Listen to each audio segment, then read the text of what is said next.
first and last to ensure we get an accurate record. We will begin each bill hearing today with the introducer's opening statement, followed by the proponents of the bill, then opponents, and finally by anyone speaking in the neutral capacity.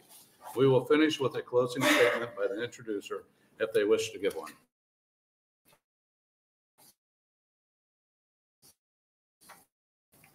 We will be using a three part of the process that senators may have bills to introduce in other committees. A few final items to facilitate today's hearing. If you have handouts or copies of your testimony, please bring at least 10 copies and give them to the page. Please silence or turn off your cell phones. Verbal outbursts or applause are not permitted in the hearing room. Such behavior may be cause for you to be asked to leave the hearing. Finally, committee procedures for all committees states that written position comments on a bill to be included in the record must be submitted by 8 a.m. the day of the hearing. The only acceptable method of submission is via the legislature's website at nebraskalegislature.gov. Written position letters will be included in the official hearing record, but only those testifying in person before the committee will be included on the committee statement. I will now have the committee members with us today introduce themselves, starting on my left. Good afternoon. I'm John Frederickson. I represent District 20, which is in Central West Omaha. I'm Jana Hughes, District 24, which is Seward, York, Polk, and a little bit of Butler County. And on my right, Senator Tom Brandt, District 32, Fillmore, Thayer, Jefferson, Salina, and southwestern Lancaster counties. I'm Senator Mike Jacobson. I represent District 42, which includes Lincoln, Logan, McPherson, Hooker, Thomas, and 3/4 of Perkins County. Mike Moser, District 22. It's Platte County and most of Stanton County. Senator Moser also serves as vice chair of the committee. Also today, my left counsel, Cindy Lamb, and to my far right is our committee clerk, Lori Vollertson. Our pages for the committee today are Ruby Kinsey and Sharia Raghuvanshi. Thank you very much. With that, we will open up our gubernatorial appointment hearing on Donna Kush to the Nebraska Game and Parks Commission. A reappointment, please step forward. Good afternoon and welcome. Good afternoon. I'm Donna Kush, D-O-N-N-A, Kush, K-U-S-H. I'm of Omaha, Nebraska, here for my reappointment to the Game and Parks Commission for the state of Nebraska. Tell us a little bit about yourself. Yes, I'm happy to be here. Thank you very much, Chairman, and other members of the committee as well. I grew up in rural Nebraska, actually Monroe, Nebraska, in Platte County in Senator Moser's district, and went to school at University of Nebraska Lincoln, have my undergrad and graduate degrees both from there. Never strayed very far away from home because I always had great opportunities here in our great state, and mostly worked in corporate America, have worked in corporate America at TD Ameritrade and then also at Union Pacific. And now, and in those capacities, I was a leader of corporate communications teams, public affairs, government affairs, and also corporate philanthropy, which then led me into my current role, where I am the president and CEO of the Omaha Community Foundation, one of the nation's largest community foundations, which really just speaks to the philanthropy of our great community. And so I feel like my time on the commission has taken advantage of both my personal and professional parts of my life, in that I grew up in a rural area with a family of where the culture and the upbringing was very much focused around hunting, fishing, camping, very much enjoying the outdoors, which I still do today. Okay. Other questions, committee members? Senator Frederickson. Thank you, Chair. Thank you, Ms. Kush, for being here and for your willingness to serve the state and continue to serve the state in this capacity. Can you maybe share a little bit about what are some of the things you're proud of that you've done on the commission or the commission has done while you've been serving, and maybe what you're looking forward to in the next term for you?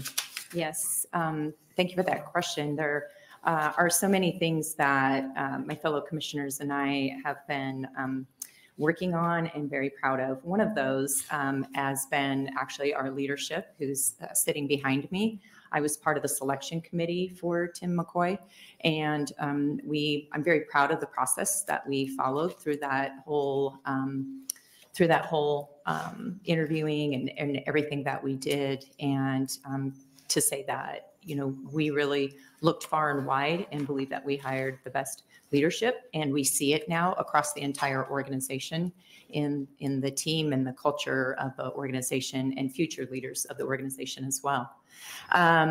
So that is one of my key things. I think also bringing in my business background and that as a filter that I use when we're making decisions. The commission is very much driven by science and data, and also then bringing a business lens to that as well in terms of how we make our decisions, in understanding what are the risks involved in that, but also what's the revenue or actual financial impact of some of the decisions we make as well. So those I think have been, and then also because of my communications, public affairs background, community affairs background, also helping to lend some advice, I guess, and guidance in that area, in particular, whether it's communications and how we communicate with landowners or the media or the general public in terms of, again, decision-making or things that are going on, and just also greater public awareness of what the Game and Parks Commission does, and especially awareness for the great resources that we have in the state. Thank you. Sarah Hughes. Thank you, Chairman Wasserman. Thank you for Ms. Kush. Thanks for serving always, and thanks for coming in today. Thanks for being willing to do a second term. What do you think the biggest obstacle or what is the commission facing, you think, in the next 4 years, 10 years down the road, challenge that you guys have to face, I guess? I think it's relevancy and access. So as we see the demographics of our users changing, it's making sure that we are keeping access available to those different generations and keeping their interest in that relevancy to the outdoors there for them. And that, I think the two kind of play hand in hand. So we have to be relevant, but we also have to make sure that folks feel like they have access to it. So I think we have a great opportunity in front of us. I think if there's one thing that came out of the pandemic, it showed us is that people really want to get outdoors and enjoy those natural resources. Some of our permit numbers were, you know, sky high, and we have been trying really to keep that front and center with those folks to keep them interested, or, you know, I'm very interested in our parks and trails and those types of amenities. And I see those as kind of a gateway drug into the other areas of our natural resources, in that I think for folks, that's an easy access point. That's an easy place to get pleasure. It's an easy place to take family and kids to enjoy those, you know, the amenities that we have in whatever community they're in that nearby state park or area. Once we get there, get them interested in fishing there, and then it leads into further activities. So I see that really as our greatest opportunity. And then I would say one of the things that has been a learning, certainly, that there has just been to be flexible when opportunities arise in terms of funding. Can get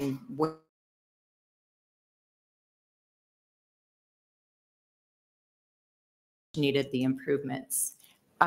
We presented the priorities for that park, but those priorities were then not chosen, and other priorities were chosen instead. And therefore, since we didn't have the flexibility to take advantage of that donor coming forward with the interest, we're losing out on that opportunity for funding. So I guess coming from where I come from in the business world, you see an opportunity, a business opportunity has a good ROI on it, you go after it. Whereas for us, that's something that has been very limiting and hard for us to be able to be flexible, be agile, and be able to take advantage of those opportunities. Okay. Thank you. Sarah Brea. Thank you, Chairman Busselman. Thank you, Ms. Kush, for your service and for Wildlife Committee. Is that correct? Currently, yes. It usually changes every year. So, but currently I am on the. What an opportunity for my question. So the further west you go in Nebraska, and Senator Erdman has kind of been beating this drum as long as I've been here. These guys are laughing because they know what I'm going to ask. But we have a real problem in certain areas of the state with deer, elk, antelope, destroying haystacks, winter feed stocks, fences, and a lot of things. And a lot of that's unavoidable. I mean, I recognize that. I'm a farmer. How are we going to improve our relationships with landowners where 97% of the state is in private hands, and we want people to hunt and fish and do all this stuff.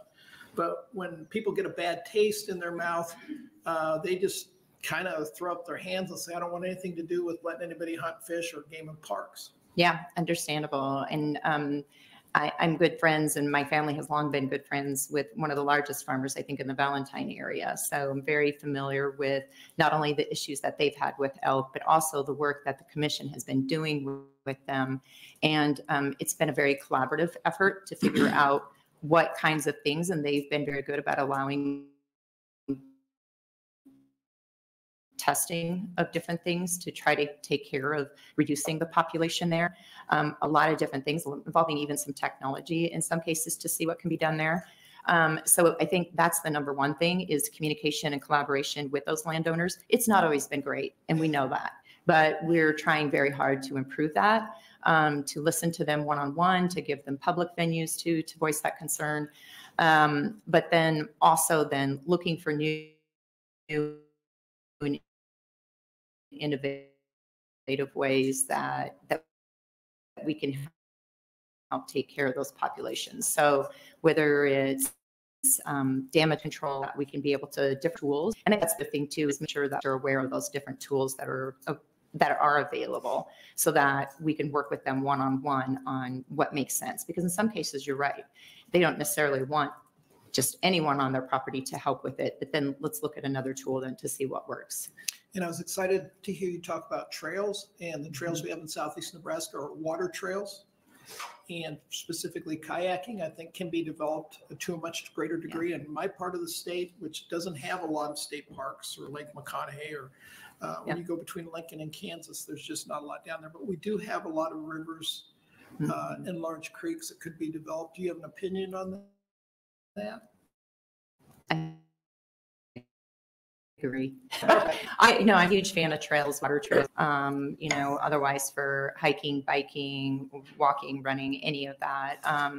And we've talked a lot about water trails in particular, and having a better relationship with the Department of Transportation in particular, so that we can work on better access points too, because it does need to be many times a collaborative effort with them in that case. So we have across the state great opportunity, of course, with the Niobrara and other parts of the state as well, where we could be enhancing water trails. It goes back to access to really, and increasing that access. So whether it's private or public property, figuring that out.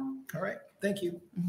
Sir Jacobson. Thank you, Chairman Busselman. And Ms. Kush, thank you again for accepting the reappointment and for your service on the commission. I guess my question is a little bit related to Senator Brandt's. We've had a number of bills offered this year that are to provide greater access, particularly for veterans, to hunting, which I fully support. I do have some reservation, however, on one bill that would open up all public lands to hunting.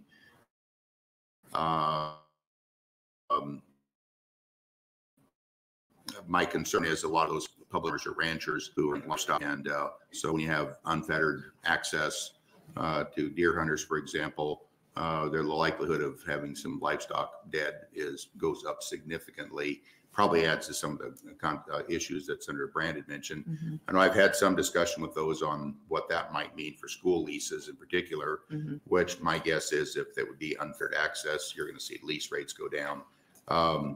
I agree that we've got to figure out how to get more access for people, but have you thought about ways that the commission could probably also be helpful in providing incentives for private landowners to provide access, as opposed to more of the stick approach of it's just wide open and you just deal with the problems. Any thoughts there? Yeah, we have talked a lot about incentives, and I think it's a slippery slope sometimes too, because it can probably have unintended consequences that would go along with it. It is. And then also there's the question of funding. Who's going to pay for those incentives? Thank you. Sarah Moser. Just want to say hey to one of my constituents. Welcome. Glad to see you're doing well, even though you left my district. Yes, I still have pretty much all of my family and siblings and 21 nieces and nephews that are still in your district. Yeah, well, be sure and stop McDonald's or somewhere on the way and Okay. spend some money and help us out. We always do. How many times do you have meetings during the year? And where are they located in different areas of the state? They are, which has been a huge advantage to, I mean, it's been a very strategic, intentional decision to have them across the state.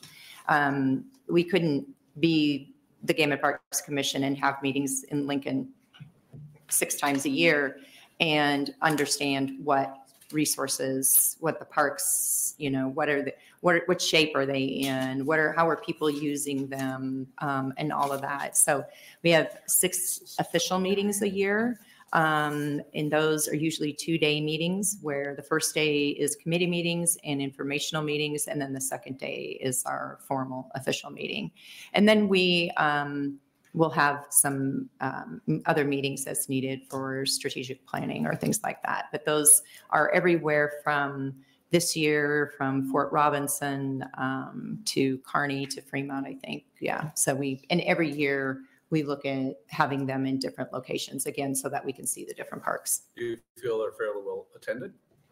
Do you see fairly well attendance, those coming to it? Do you good representation? It depends on the location and the subject. So we have some very passionate folks about certain topics on the agenda, and those are very well attended. And we make time for all of those folks to be heard at the meeting. And then other ones maybe much lighter on attendance, I would say. Sure. Well, that makes sense. So, yeah. Are there any other questions from committee members? Seeing none, thank you for willingness to serve, and thank you for coming in today. Thank you all. Anyone like to testify in support of the reappointment of Donna Kush to the Nebraska Game and Parks Commission? Anyone in support? Anyone in opposition? Seeing none, anyone like to testify in the neutral capacity? Seeing none, that will close our hearing on the gubernatorial appointment of Donna Kush to the Nebraska Game and Parks Commission. Thank you for coming in. Next, we'll open our hearing on LB 1258, Senator Michaela Cavanaugh.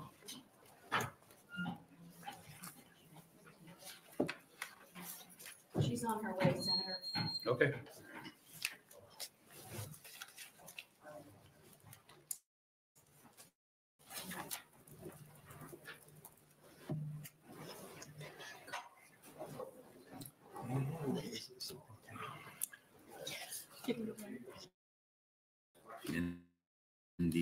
Forget this. We do. Yeah. She said she was talking. Change the pace.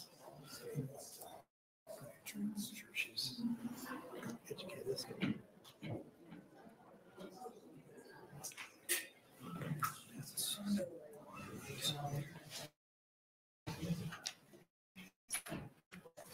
Good Good afternoon. afternoon, Sarah Cavanaugh. I'm here. Welcome to the front committee. Thank you. Oh, and the other Cavanaugh, he's not here. Is he avoiding me? Yes. Good afternoon, Chairman Bosman and members of the Natural Resources Committee. For the record, I am Michaela Cavanaugh, MACHAELA CAVANAUGH, and I represent District 6 in West Central Omaha, Douglas County. I have a handout. There you go. Thank you, Sharon. LB 1258 strengthens the Nebraska Department of Environmental and Energy its ability to oversee compliance within livestock waste management and water quality. While groundwater contamination regulation is a new focus for me, I chose to present LB 1258 this year after discovering the insufficient oversight and regulations of nitrates contaminating groundwater. It may not be a surprise to my colleagues that my interest in the regulation of nitrates in groundwater stems from a public health perspective. According to the Center for Disease Control and Prevention, Nebraska holds the 7th highest pediatric cancer rate in the United States. And although Nebraska oftentimes strives for the top spot, leading the Midwest in pediatric cancer rates is not a ranking we aspire to. The handout with colored maps provides a graphic representation of pediatric cancer incidence. Senator Von Gilren's bill, LB 1172, addresses a critical issue related to the lack of access to data in certain registries and databases for research purposes, specifically data concerning cancer rates, including geographic data and types of cancer. While researchers need more data to confirm the correlation between elevated nitrate-laced water and cancer, especially pediatric cancer, we should work comprehensively to tackle this growing crisis. Pregnant women who drink nitrate-laced water are at a higher risk of complications such as premature labor, miscarriages, and anemia. Their babies are at great risk for birth defects. The national average for birth defects is 3.3% of all live births. Nebraska is 5.8% between 2005 and 2014. Counties in parts of Nebraska reach 9 to 12%, 4 times higher than the national average. Counties with higher birth defects have greater prevalence of agrochemicals, including nitrates in drinking water. Other adverse health outcomes attributed to nitrate contamination are blood disorders, colorectal cancer, thyroid disease. LB 1258 focuses on concentrated animal feeding operations, or CAFOS. Probably there's a way to pronounce CAFOS. I don't know. We'll stick with concentrated animal feeding operations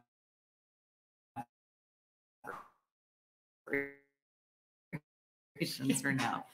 Ensuring that the Nebraska Department of Environment and Energy does not approve unless the application is monitoring wells and reporting of the results. This legislation will give the Nebraska Department of Environment and Energy the ability to deny applications that would contribute to further contamination of the groundwater. And for existing concentrated animal feeding operations, the strengthening of statute will allow the department to make sure that the concentrated animal feeding operation is monitoring and reporting their permits as their permits are renewed.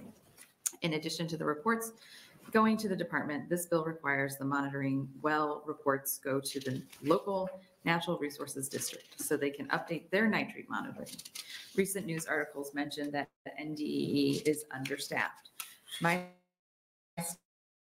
staff have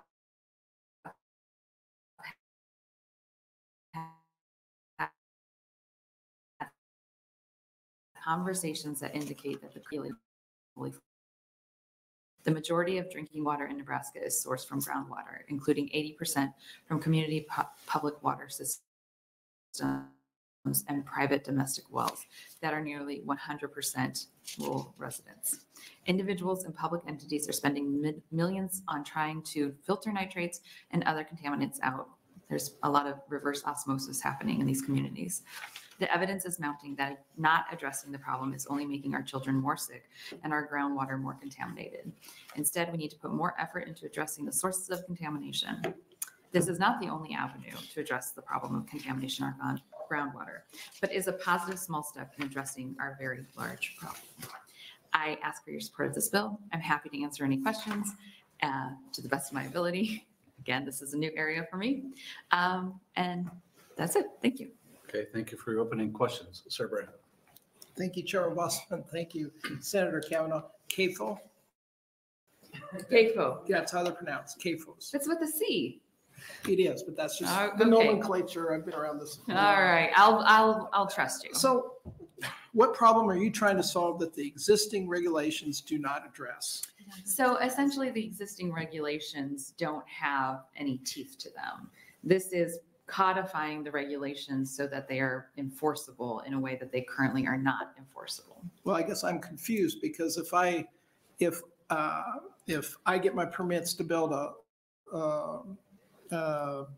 5,000 head hog house, I cannot go forward unless I have a permit from NDEE. I mean, there's no way forward without meeting all the criteria for that. So I guess I'm a little confused what we need to do that we aren't doing now. So in addition to codifying the regulations, this does do more than just codify the regulations. It also improves the reporting system, and when you're getting your things renewed, it puts into statute that you have to be monitoring and reporting what's going into the groundwater. And then it also has, let me see where it is. I mean, the codifying the regulations is just one piece of it. It's also trying to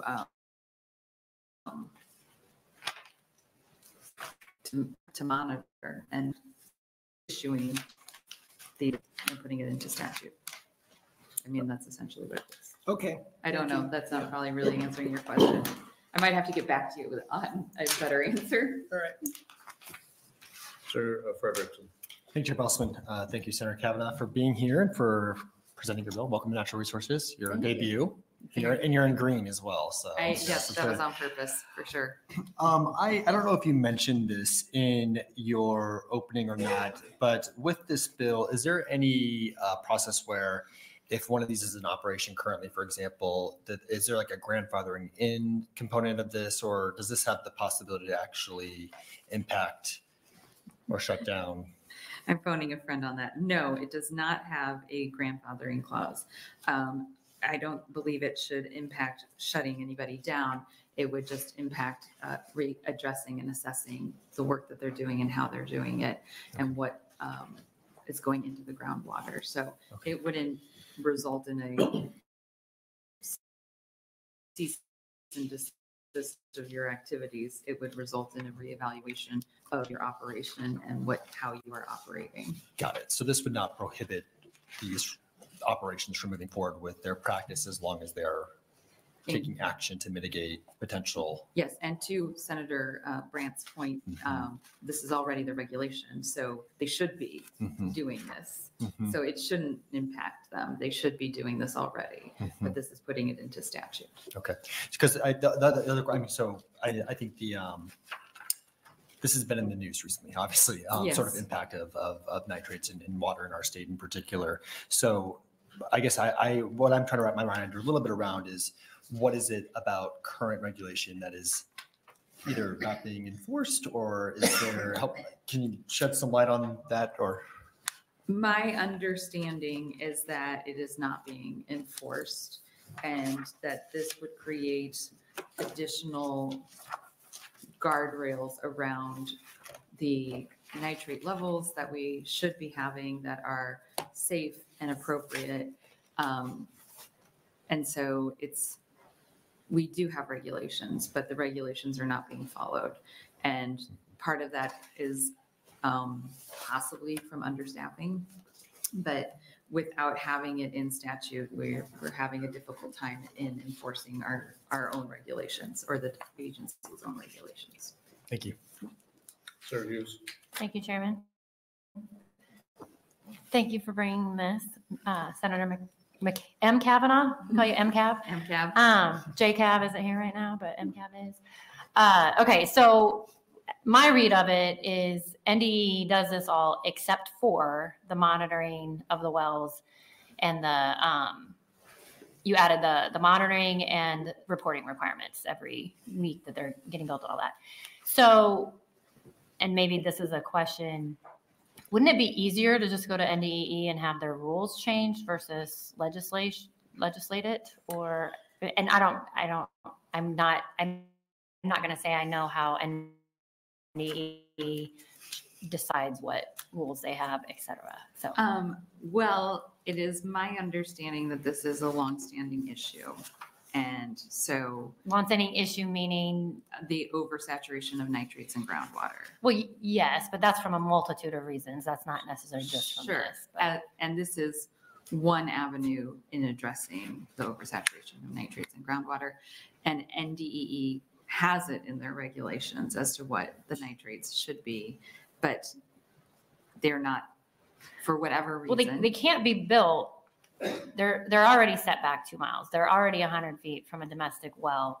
You're just saying by monitoring those wells, you can do something if the nitrates go over a level. When you get your operation renewed, your whatever. The license renewed. Thank you. Your license renewed. When you get your license renewed, you have to have those monitoring in place. So you can't just get a license and then it's just renewed automatically. You need to be monitoring. NDE needs to be monitoring to ensure they cannot.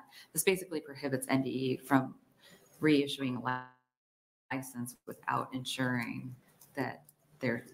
You just want the monitoring in place and the reporting in place. Essentially, yes. So then my question is, how would it be easier to do it through that? Or you're just saying you don't get anywhere going that route? Or maybe you haven't tried. It is my understanding over the last several years that there has been a lot of work to do this in a push to do this. There has been a push to do this in a less formal, legislative way. Yes, a less mandated way, shall we say, a gentler, friendlier handshake sort of way. And that has not yielded the compliance that those who are advocating, myself included, for greater oversight of our groundwater nitrate levels, that it's not yielding the outcomes that it should, because the fidelity to it is not being honored. And the hope is that by putting it in statute, or perhaps even having this conversation today, will elevate the conversation to a point where we can see this being enforced. But there are levels that are acceptable for nitrates in groundwater, and we are above those levels. And so some places are. Right. My well is not. I have 0 because it's very happy to hear that. So. But yes, some places are, and that is resulting in adverse health outcomes. And so this is just another step to try to address that issue. Okay, thank you. Other questions, Senator Jacobson? Thank you, Chairman Bosselman. Senator Cavanaugh, I guess what's troubling me is I'm looking at page 4. I'm looking at both line 16 through 19. I'm looking at line 20 through 31.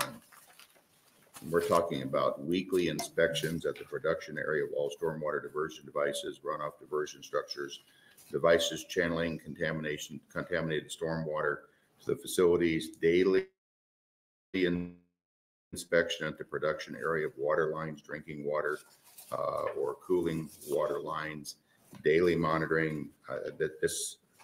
And then we're also up ahead of that. We're talking about, and we're mentioning this, including irrigation distribution systems. This seems to be much more expansive than codifying, what's in the rules today. Thank you so much for that question. As I stated, I am new to this subject matter and not an expert, and very willing to have conversations over what are reasonable parameters to have in here. I believe that some of these accommodations were informed by others that my office has worked with to figure out what is an appropriate path forward. So I would say this is a starting point. Okay, well, thank you for that. And I would also just mention that I can tell you that when you look at nitrate levels in groundwater, a lot of people want to point to livestock facilities, but when you really look at the modern livestock facilities, you're talking about retention ponds that are lined. You're talking about contaminated or confinement facilities, particularly for hogs in particular. They're really not the culprits here. I think really what you're looking at, if you're really going to point to something, in my mind, it is irrigated fields that were over fertilized with nitrogen fertilizer back in the 60s and 70s. And those plumes of nitrates are still moving through the profile of the soil and are going to end up in the groundwater. And we're pulling water out to irrigate, so we're removing some of it through irrigation. But someone could spend several $1 million on a facility and have groundwater or irrigated fields in the area that would ultimately, those plumes hit the water and nitrate levels go up, there would be no responsibility at all of the livestock facility. And suddenly they're getting shut down and they walk away from their investment. I mean, practically. Not my intention. Okay. And definitely not my intention. I do not want to be shutting down the livestock facilities, though I am a vegetarian, but. Oh, that's unfortunate. Actually, since yesterday was the start of Lent, I gave up eating meat for Lent decades ago and just never went back. So it is not my intention to shut down any animal livestock facilities at all. And to your point, there are nitrates coming into the water for a multitude of reasons. This is just one that has come to light that needs attention. And I very much understand. Well, I shouldn't say that. I don't fully understand. I can see concerns here. I don't necessarily understand them, but I'm happy to learn more and work with the committee on this. And my office and I have actually discussed whether or not that perhaps this should be an interim study to look at how to address this. But I know that you have been working on this. And so I just really wanted to bring it forward to help with the conversation specifically around pediatric cancer. And as I said in my opening, Senator Von Gillerin has a bill that is addressing the lack of cancer data that we are getting from the state right now. And my concern from a public health perspective, again, to your point, that this isn't necessarily the entire culprit of what is causing these public health issues, is that we don't know because we don't have the data. And so trying to address a public health crisis kind of in the dark. We know that nitrates and regulating nitrates are important. We know that having a balance of nitrates in groundwater is going to impact the health and well-being of everyone. We know that Nebraska has a very high rate of pediatric cancer. We don't have current data as to the geography of where those individuals are. And that is problematic because then we don't know what the causes are and we can't analyze any patterns. And so trying to solve a problem in the dark and trying to do it from all angles. But I don't believe this bill does not have a priority. And I don't believe that it is 100% where it should be. So I'm excited about the conversation that we're going to have in this committee today. But I think that we can partner together to work to find solutions to these problems, because balancing our industry, our livestock industry, which is essential, and the health and well-being of our citizens, which is also essential, I think is something that we all can work together on. Thank you. Sir Mosier. Well, welcome to the committee. Thank you. Nice to see you in a different venue Yes. and talking about something else other than what we normally talk about. I think Senator Jacobson really hit the nail on the head. The nitrate problem is pretty pervasive in Nebraska. And I think many decades ago, nitrates are fertilizer. Right. So they make things grow, make corn grow more vigorously, better yields. But I think in years past, they just put it on, figuring more nitrogen was better no matter how much was there. And it was cheap, and they bought a lot of it. Now the price of nitrogen has gone up, and people are trying to farm more intelligently. And so there are programs, to help farmers decide how to fertilize. They can sample their fields and the field. So it is being worked on. And, I applaud you for diving into a pool where you don't know where the bottom is. And or if there is one. Well, we've talked about this topic many times in this committee, and we have a lot of regulations.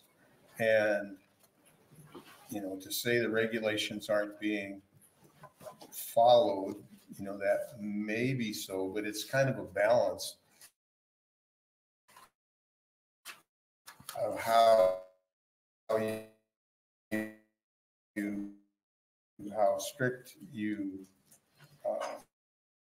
do all these, or bacon for those of us who do eat meat. Anything with bacon is better. That's just my theory. I'm a household of 5, and 4 in the household all eat meat, so it's not. Yeah. I just had to sing him. Anyway, I appreciate as always, you're passionate about the things you bring. And Thank you. Thank you for coming to our committee.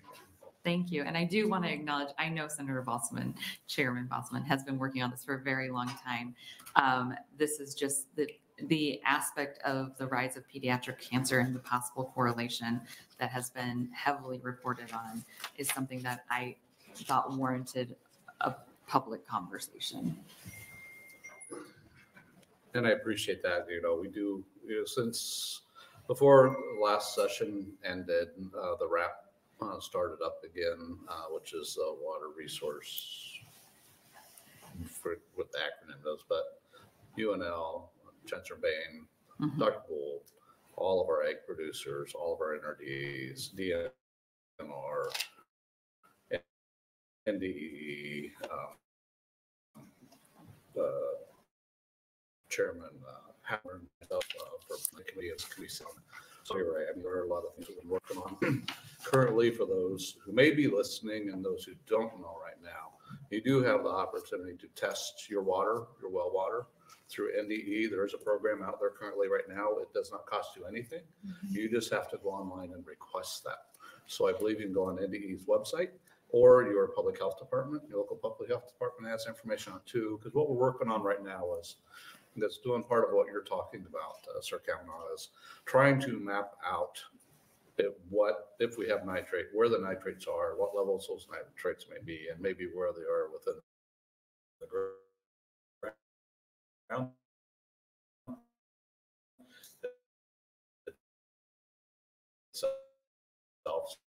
So it's a process that's being worked on right now, and I appreciate your with this. Our cities are pretty well taken care of because we have the systems within the cities to treat water and that for people within our cities, towns, and villages. It's usually our private wells, our wells. We tested our well as well and have nothing there. So it is an opportunity for people to take advantage of, and we would really hope that they do take advantage of it, because we really do want to know, if there's pockets of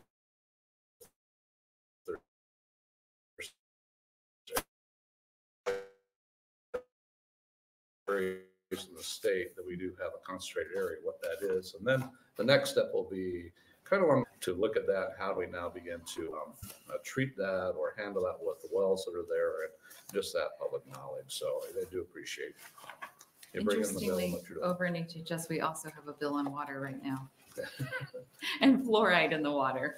So, yeah. Thank you, Charlesman. I will, again, without the data that Senator Von Gilleren is seeking to get from the state, it's hard to say. And we had a testifier on Senator Von Gilleren's bill that really made a very excellent point that nitrates presumably contribute to cancer, but there's also so much more that could, and without knowing the geographical data, if there's like an actual hot spot of where cancers are happening, we are flying blind. And so this is one of those times when HHS and natural resources converge, and working together to solve these complex problems is important. So I appreciate your time today. Thank you. Any other questions for Senator Cavanaugh? Seeing none, will you stay for closing? I am not sure. Okay. I'm going to try to. Okay. Thank you very much. Appreciate Thank that. you. Proponents for LB 1250, please step forward. Good afternoon. Hello. Welcome. Good afternoon. My name is Edison McDonald, EDISON, MCDO, and ALD, appearing here on behalf of GC Resolve. We work with family farmers to help protect family farms and our natural resources. We're here today in support of the concepts behind LB 1258, which addresses critical issues surrounding CAFOs in our state. We need to take thoughtful action to protect family farmers and our natural resources. While some of these steps are broad, we must consider all potential solutions. We'd like to add some potential solutions that we think would be valuable within the conversation. First, looking at increased county government notice. As was noted earlier, we have seen a number of violations of our current statutes and of special operating permits. And so that increased county governmental notice will provide us extra information, provide us extra time to provide that analysis, and citizens extra time to provide the input, because there are so many citizens who may not realize that a project is being developed if a notice is set off on the side of the road. Enhanced nutrient management plans, looking at integrating better provisions around buffer strips and cover crops is essential for mitigating nutrient runoff and protecting water quality. The elimination of livestock-friendly designations, restructuring of the matrix point system to really take into consideration some of the larger operations that we're seeing. The development of an erosion and runoff model. We talked earlier, you were talking about data. I have presented to this committee in the past data from the University of Nebraska that does indicate that while there are historic sources of nitrates, that some of our current CAFO operations are contributing to that. Increased setbacks and really looking at some of the other areas that we've really developed. In particular, if you look throughout the eastern set of Nebraska counties, we've seen a focus on those increased setbacks when we've seen a large influx of new CAFOs. Requirement for decommissioning fees that we've seen in other types of developments. And then focus on allocation of disaster funds for environmental mitigation should something significant happen.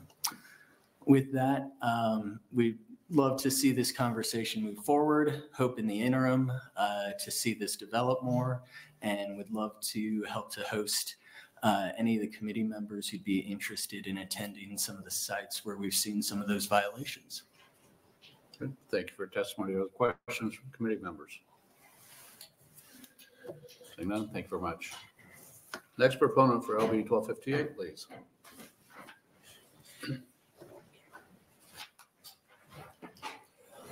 Jess Lammers, JESSLAMMERS, and I would speak, I just handed away the title of the bill. I would speak as a proponent of the bill because it adds additional nitrogen monitoring sites. You can't get nitrogen out of water once it's in there. And it's problematic to address Senator Brandt's comments and Senator Jacobson's comments. If someone builds a concentrated animal feeding operation anywhere in the state of Nebraska, they know the nitrate level of that land prior to building the facility. It's going to be part of the pre-development report. And if you're building a cattle operation, it's going to be part of the pre-development report because you're going to have to grade the land because you're going to want your manure to flow a certain way. Now, if you're building a pig confinement, it's going to be a more detailed report because you're going to have to actually dig a pit for the hogwash to go into to then be pumped out as fertilizer. So there again, you're going to have structure, grade, you're going to have compaction, you're already going to know your nitrate levels. So I would discount Senator Brandt and Senator Jacobson's comments as misinformed. Those nitrate levels, you'll already know them. And then once you know them, you would have a baseline. And if there was a monitoring well, you would know if the concentrated animal feeding operation created the elevated level of nitrogen now present in whatever test plot you happen to be working with in any of Nebraska's 93 counties. And in addition to Senator Cavanaugh's bill, if there is a monitoring well and you do find high levels of nitrogen, shouldn't there be a requirement that the owner of the operation or the state shouldn't then have to put in some type of, just only addressing half the problem? We're saying we're going to monitor it. Oh, yep, we got high nitrogen. Senator Bosselman or Chairperson Bosselman even said, hey, you can call Nebraska Department of Energy and they'll test it for you. How do I clean the water once the nitrates are in it, other than spend more of my money to buy bottled water, which has a microplastic content problem? That being said, I would yield any remaining time back to the committee, except questions or comments. Thank you for your comments or testimony. A couple of things, I think. Are you saying if there's going to be a new facility built? So first, I think what I'm hearing is you drill a well, test the well levels, because as Senator Jacobson, I think, was saying, as over the years, if there was nitrates applied, it will move through at different levels. So what you're trying to say is first record or document if there is nitrates within that water table, where exactly that might be, or within the ground is, and then you would know if there was more contamination, if something happened at a later date, if you had a monitoring well. Is that kind of where you're? Correct. My understanding. Yes, Chairperson Bosselman, you're understanding correctly. My point is that if you're building a facility in your permits to build, you're going to have to get those nitrate levels. That's just part of the process. So with Senator Cavanaugh's bill, if you then added a water monitoring well, you would know indefinitely as a legislative body if the animal feeding operation was the culprit or the condition that made the nitrates raise in the ground level in any runoff district that you may be working in. They're all cut up differently. So depending on which, if you're part of the lower NRD or the loop basin or whatever your runoff basin may be, you would then know how to allocate funding going forward. And essentially, if you point the finger, you have three pointing back at you, but it gives the legislative body the ability to say, this is the culprit. Now, how do we address it? But that doesn't change the fact, once the water's dirty, the water's dirty. You either got to clean it or buy bottled water. Yeah, it's one thing, and I appreciate that. One thing I will, for those listening as well, and you'll agree with this, I'm sure, just make sure if you have a reverse osmosis, you have filters, make sure you go through and replace those, because if you don't replace them, it does you no good. Correct. So just make sure if you do happen to have that type of a system in your house, there is a timing on that you should go in and replace those filters. Otherwise, your filters won't do any good. So Yes, sir, you're 100% correct. And your only other option, to my knowledge, is distillery, is to distill the water. Yeah. Not for sure. Senator Frederickson. Thank you, Chair Bosselman. One thing I love about this hearing is it's almost like a public service announcement. There's lots of different good information that's being out here. So I want to make sure I was maybe understanding you, because I think maybe I understood our colleagues Senator Jacobson and Senator Brandt's point a bit different. I think they were talking more about the historical reasons as to why we have high nitrates. What I'm understanding you say is that there's an ability currently to measure where that current level is and seeing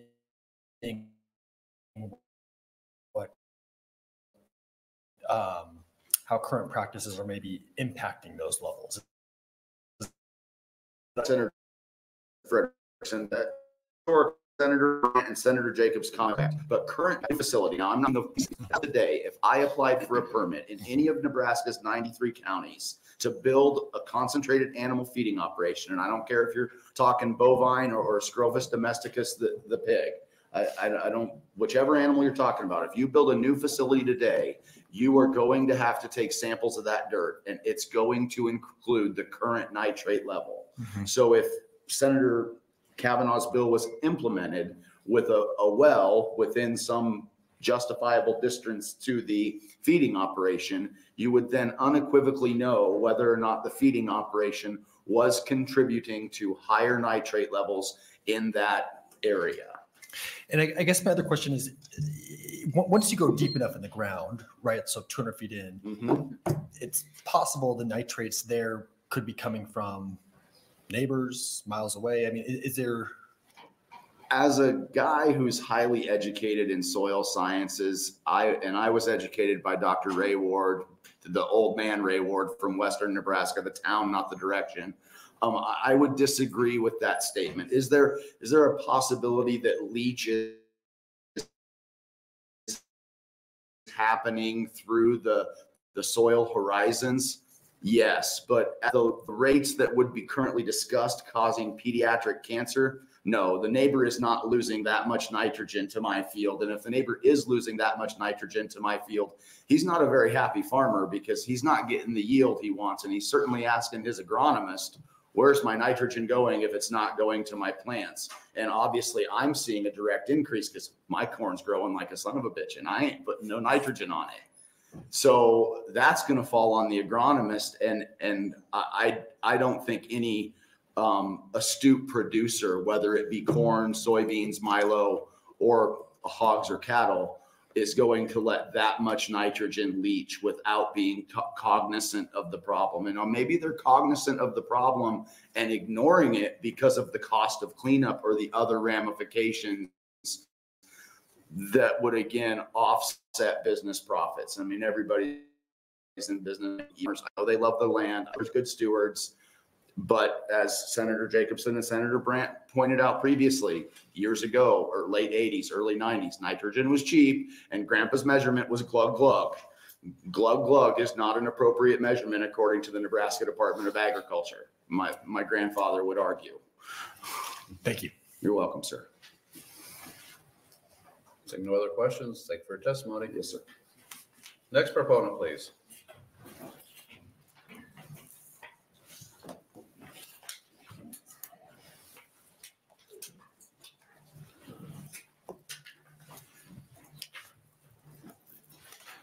Good afternoon, welcome. Good afternoon. Good afternoon, committee. My name is Rachel Gibson, RACHEL GIBSON, and two items are coming around right now. The first is a copy of the testimony that I'm going to read, and the second is actually an example of a nitrate test report that you were referring to.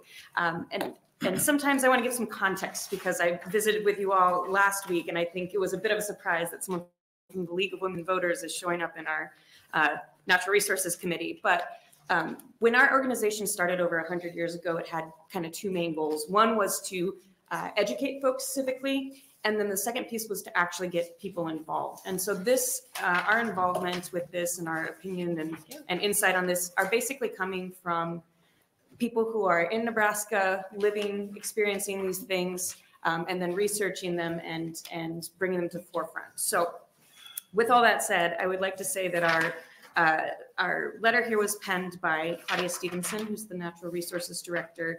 She's from Ogallala. That's whose report you're seeing there too. So the League of Women Voters supports clean drinking water for all Nebraskans and believes that measures should be in place to protect water from contamination and pollution. Access to clean drinking water is becoming a huge problem in Nebraska. Too many of our small and rural communities have drinking water contaminated with nitrates. Nebraska has the highest rate of pediatric cancer, as was discussed, and 8th in the nation, in the Midwest, and 8th in the nation. Why so high? Researchers point to nitrates in drinking water as one of the possible reasons. This bill is patterned after existing Nebraska Department of Environment and Energy regulatory language with the addition of monitoring well installation requirements. The result of testing in wells would be reported to the NDEE and to the local natural resource district. Monitoring wells would be required for existing and any new concentrated animal feeding operation. Newly approved applications for concentrated animal feeding operations must have a monitoring well or the application will be denied. With the monitoring well requirements, Nebraska will be able to stay ahead of any further degradation to its groundwater, as the point was made by Senator Brandt and Senator Jacobson, that's historical. As stated in the beginning of this testimony, Nebraska has the highest rate of pediatric cancer in the Midwest and ranks 8th in the nation. For the benefit of future generations, monitoring the quality of our water is the highest priority, as of 85% of Nebraskans use groundwater as drinking water resource.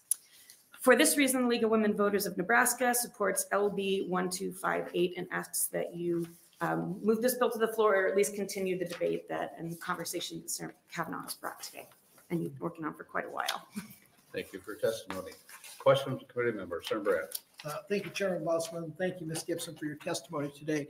If Nebraska ranks 8th, could you provide the committee with a report on 1 through 7? I would be very interested in if these are farm states and there's a possible link here. That's a great question. I absolutely will. I'll also in that provide for you our as I mentioned, Claudia Stevenson, who's our natural resource director, did a deep dive report on water in the state that she put together for the league, and I will share that as well. I appreciate that. Thank you.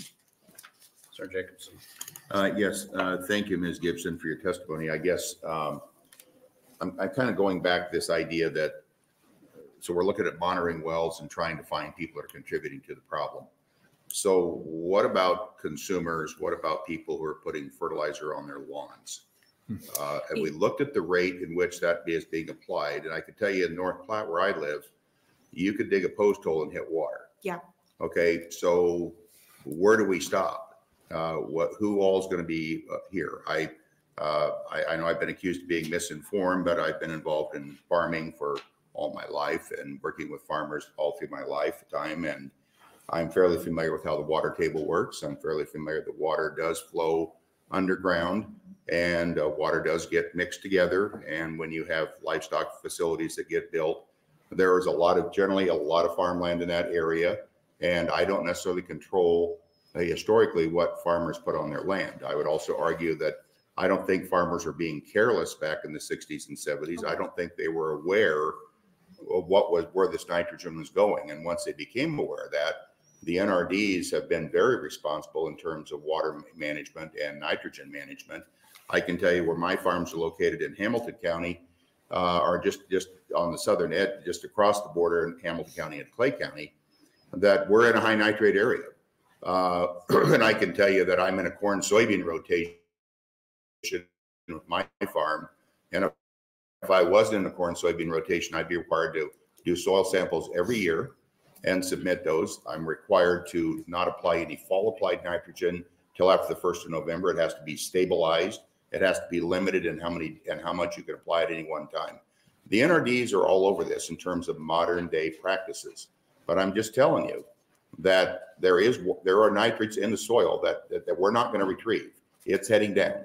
And so I think that those that are informed recognize that we have agencies in place today who are going to limit what happens. We also know that we're not stopping the nitrogen that's already too low to be reached by the red zone today of crops. And so it seems to me that working more on what we're doing today to control the rates of nitrogen, making sure it's stabilized, making sure that we've got livestock facilities that have liners on their ponds, and we're limiting how much is going on to the adjacent properties is a responsible way to deal with this. And that we can monitor all we want to monitor, but if we're saying we're not going to go down and shut down all these facilities because of nitrates that are still moving down through the soil, I think it's misguided. And so I'm just trying to understand what's your viewpoint as it relates to Omaha and Lincoln. Should we stop allowing residents to put fertilizer on their lawns, and should we monitor what they're doing? Should they have to report as well? Right. Excellent point. I do have a thought that I'd like to share, but first, your knowledge of agriculture is miles above mine, and I totally recognize that. Actually, I just learned a lot in that conversation right there. But completely agree. And in fact, we were in very strong support of Senator Eibach's bill about the farming practices and whatnot. I think the reason that we were drawn to this particular bill is because we do want to keep seeing the research and the measurement. We think both can be done. And as was mentioned, and you can see from Claudia's report, this is something that you all have been working on. We want to keep seeing that happen and not fix issues with the way things are being done now and lose sight of continuing to gather data and continue to gather information. To your question about Omaha and Lincoln, I completely agree with you. And it was actually kind of funny because when I was reading through Claudia's report, her background, she was worked in water for the state for her whole life. And she included, I'd like to see this also have to measure golf courses. So it's definitely that recognition that across the board, we just want to see what we're doing and see how we can better improve that, rural or urban. And I would just say that golf courses themselves monitor what they put on their golf courses. But look at all of the lawns that are in Lincoln and Omaha. Absolutely. And you add all those together, golf courses dwarf what those yards are doing. And you've got people that are out there dumping fertilizer on like there's no tomorrow to green up the yard. And they're doing it in the fall and where the grass is going to go dormant there are a lot of people that are contributing to the nitrate problem. Absolutely. It's not just agriculture. Right, right. And that'd be a really neat program. I would love if in Omaha, Lincoln, we had some sort of educational program. So every time I go through my neighborhood, I think the same thing. Thank you. Sir Brad. Thank you, Chairman Bossman. So in agriculture, we have restricted use pesticides. We have to take a course every 3 years. It costs us $50, and I've got to pass a test so that I can get a permit to go buy pesticides. Do you think it'd be a good idea, following up on what he brought up on these yards, is maybe have a restricted use fertilizer so that you just can't go into the Lowe's and load up your shopping cart with lawn fertilizer, that you'd be required to take a certification from the extension office or from the state, so that you understand, like farmers do, how much phosphate, nitrogen, and that those yards get tested and everything else. So then we're all in this together, so we aren't just scapegoating one industry and pitting it against another and not getting anything done. Because we all agree, pediatric brain cancer is a bad thing, and and I do believe scientifically that the nitrates are a problem, but they come from everywhere. Right. So.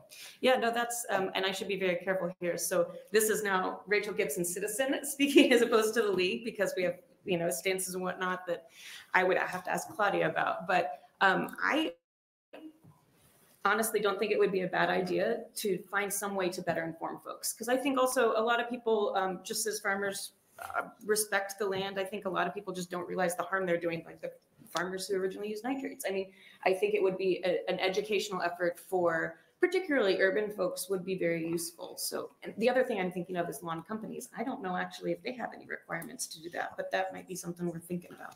I think they do on the pesticide side, like farmers do on the fertilizer side. I'm not so sure. Right.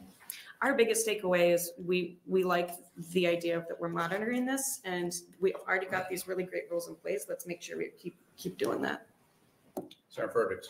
Thank you, Chair Bossman. Thank you, Ms. Gibson, for being here. It's always nice to see a constituent testifying. First of all, I appreciate your what you're sharing with us, and I think also the holistic view you're sharing as well. And I tend to agree with a lot of what's been said, that this is certainly something we should be looking at from an agricultural perspective, but also more expansively as well. There's not just one driver here. I've also been looking through this handout I think you provided, the UNMC and Children's Hospital. That was not mine, but I have seen that. It's an excellent handout. I apologize. Okay, so I was going to ask you a question about this handout, but since it is not yours, I will defer from doing that. Okay, all right, thank you. I appreciate that. Pop quiz. I'm learning a lot today. Seeing no other questions, thank you for your testimony. Thank you very, very much. Next proponent for LB 1258, please step forward.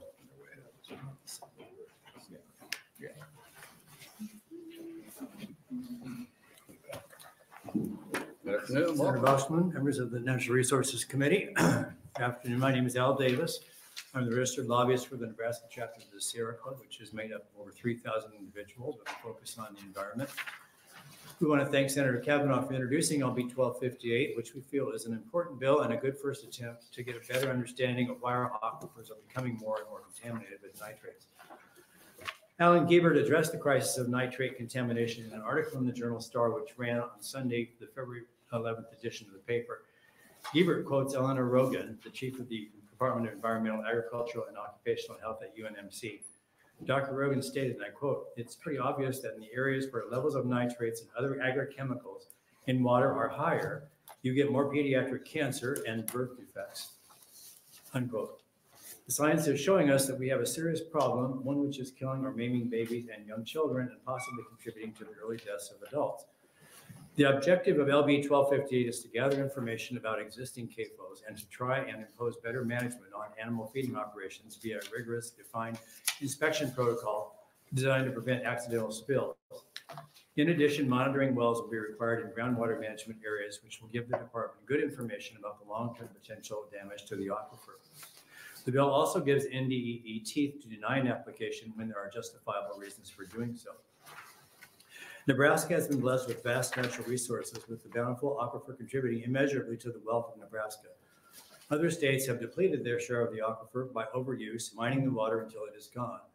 Nebraskans are pleased that that earlier legislatures had the vision to instill controls which manage groundwater consumption so that our supplies will not be exhausted in just a few years.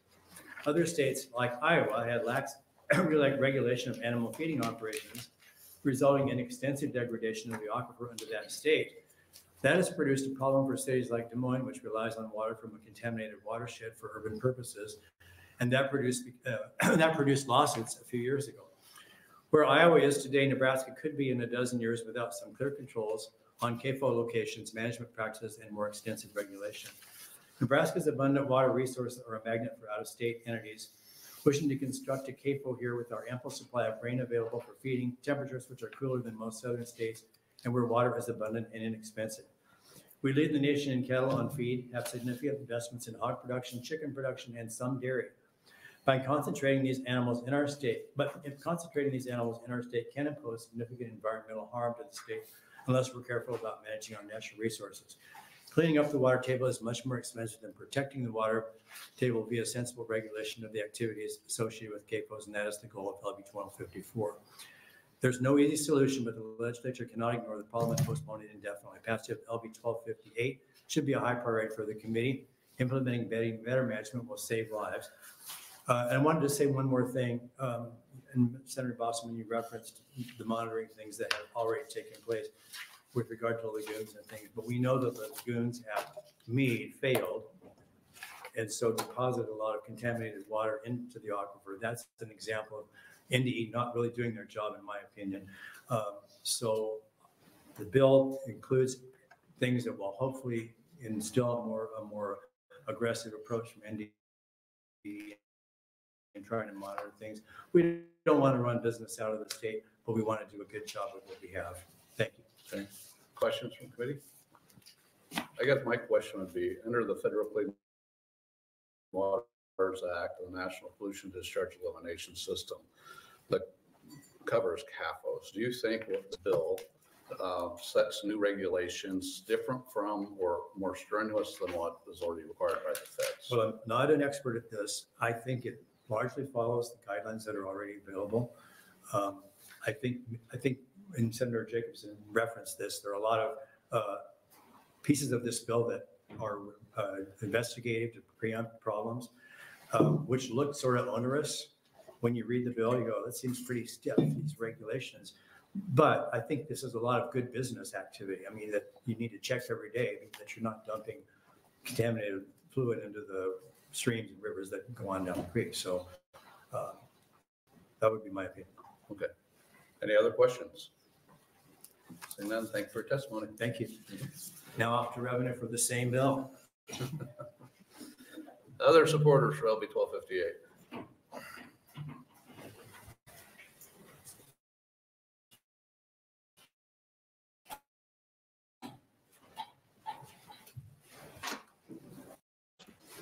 Hello. Good afternoon, Senator Bosman, members of the committee. My name is Nancy Meyer, N-A-N-C-Y-M-E-Y-E-R, and I live at 2043 County Road Y in Cedar Bluffs.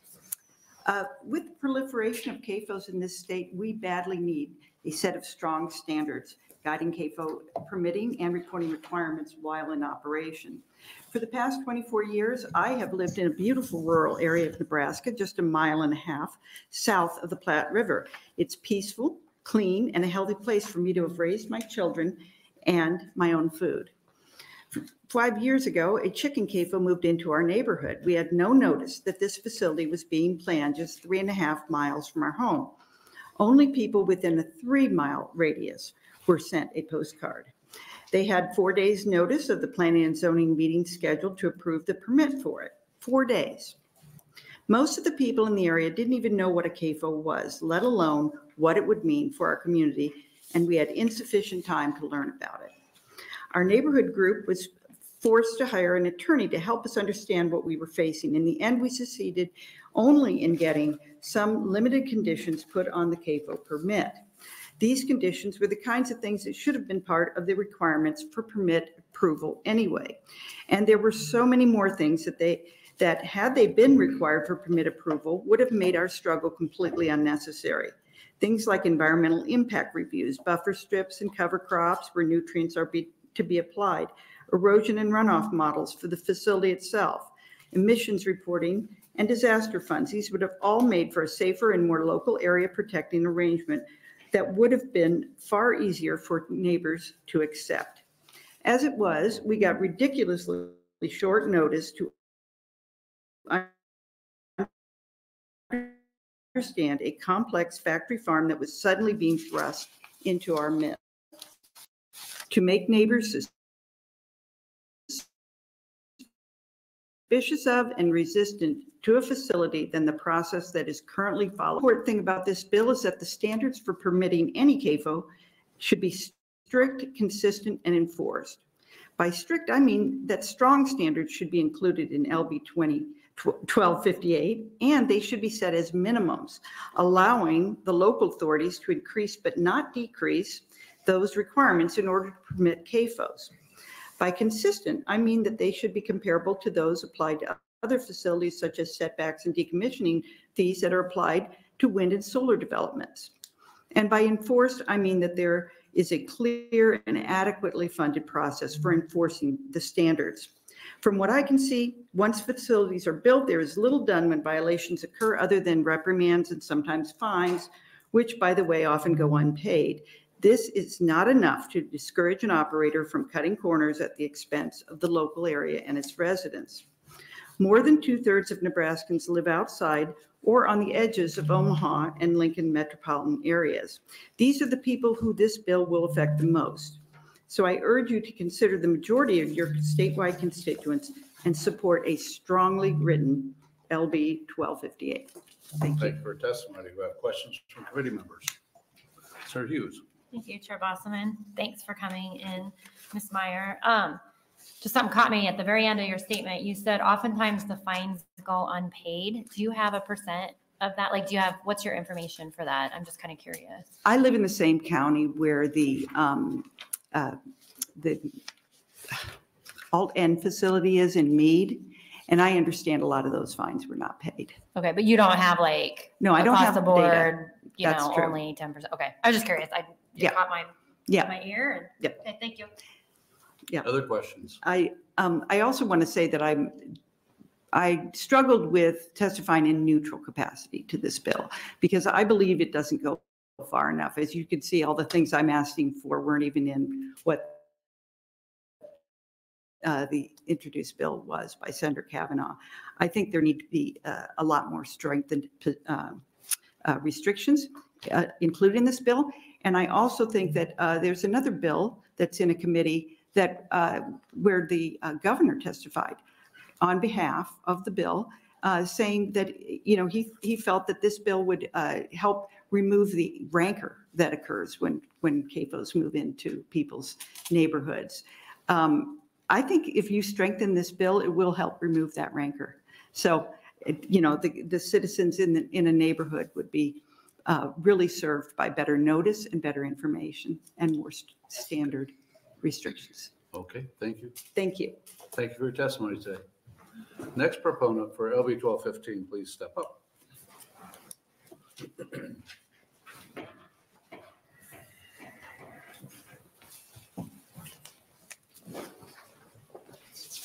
Good afternoon, welcome. Good afternoon, Chairman Bosselman and members of the Natural Resources Committee. My name is Kenneth Winston, Kenneth Winston, and I'm appearing on behalf of Nebraska Interfaith Power and Light in support of LB 1258.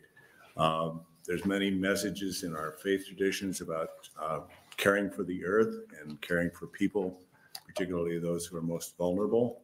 We support efforts to protect groundwater, particularly drinking water, from contamination.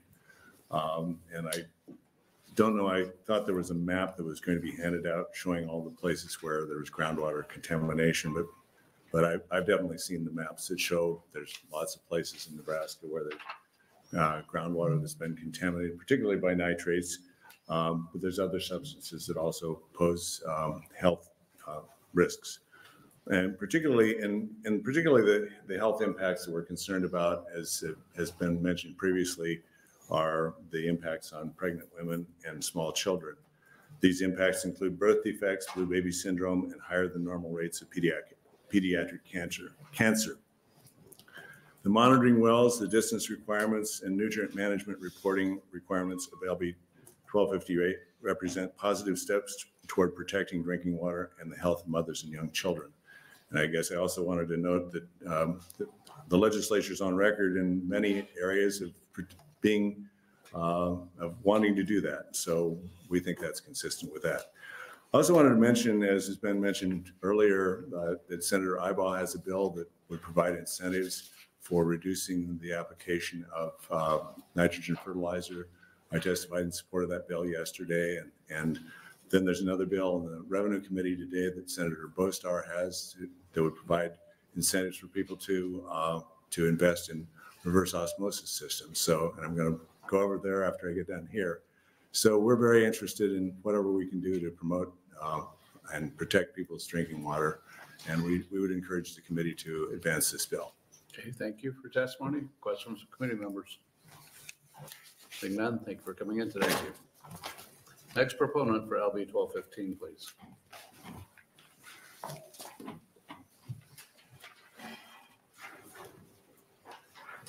Good afternoon. I'm Rebecca Wells. Nice to see all you here. I am here and I'm speaking on this because it's huge interest to me. My background is as a certified nurse midwife, and I'm very interested in maternal child things. Could you spell your name for us, please? Sorry. Pardon? Spell your name. I have to spell my name, don't I? Mm-hmm. Yes. REBECCAWELLS. Thank you. And pediatric cancers is one of the things that was pointed out that is very high in Nebraska. Also birth defects, which are also traced to high nitrate levels. Nebraska's biggest cause of infant mortality by far is birth defects. And Nebraska is a very poor state for monitoring birth defects. Trust for America's Health has Nebraska as a D. They do very little surveillance. That's another big concern. I got very interested in nitrates several years ago. I think it was the Sierra Club sponsored information about well testing of nitrates, and it was called the Citizen Scientist Program from UNL. And I don't think there's enough public awareness of it. But I started testing. I am a part owner of a small farm just south of Lincoln, and have done 4, I think, tests for several years now, twice a year. And it is a concern seeing those nitrate levels going up. And I think this bill is important. I think there is a lot of focus that we've had on reducing fertilizer. And there's incentives for farmers to start really watching that, but I haven't seen as much looking at the CAPOs. And I think that also is a big source of potential problem. And I think, again, it's the getting data. And what's very interesting, I have a map of the nitrate levels, and one of our testifiers earlier had a map of the pediatric cancers, and they're an overlay. They're the same. The highlights in one area of the state are exactly the same. And so there is a big concern, and I think this bill would be important to, again, I think we need data and look and see where things are coming from. Thank you. Sure. Thank you for your testimony. Questions from committee members? Seeing none, thank you for coming in today. Next proponent for LB 1215, please step forward. Any other proponents? Seeing none, anyone would like to testify in opposition? Seeing none, anyone would like to testify in neutral capacity? Seeing none, Senator Cavanaugh, you're welcome to close. We do have comments, proponents 13, opponents 3, and neutral 1.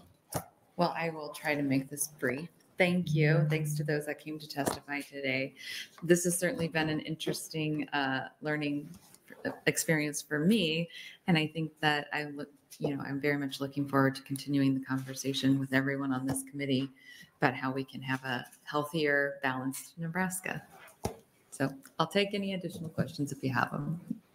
So is the hearing that's in them, you talk about Senator Van Gillen. We had his hearing already. So is that for the funding of this? Or is No, that something- the hearing up for his bill in HHS was to compel DHHS to give the cancer data that they have not been giving. Because I looked, the data you have is a little dated. It is. 2014, and That's the one. most recent we have. Is it?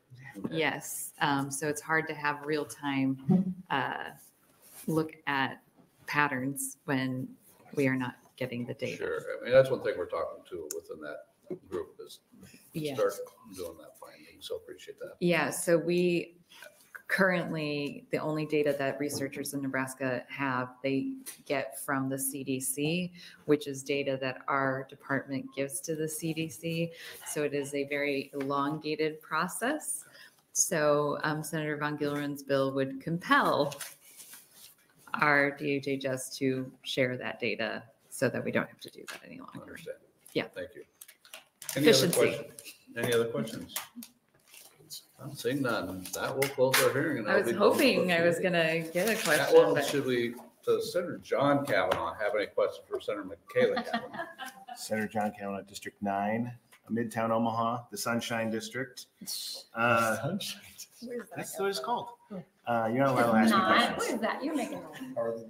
I'm not, I appreciate, thank you for bringing this bill. It's a very interesting topic. I'm sorry I missed it. I was introducing bills in 2 other committees. well, thank you. A different John Cavanaugh discussed this with me at length. So, as All you right. well know. Thank you very much. Now I That need to will find close- out what my district is called. There you go. That will close our hearing in LB 1258. Thank you, everyone who come and testified on the bill today. Next, we will pick up LB 1304. Senator Raybould will have her, I think, legislative aide will come in and open for us on that.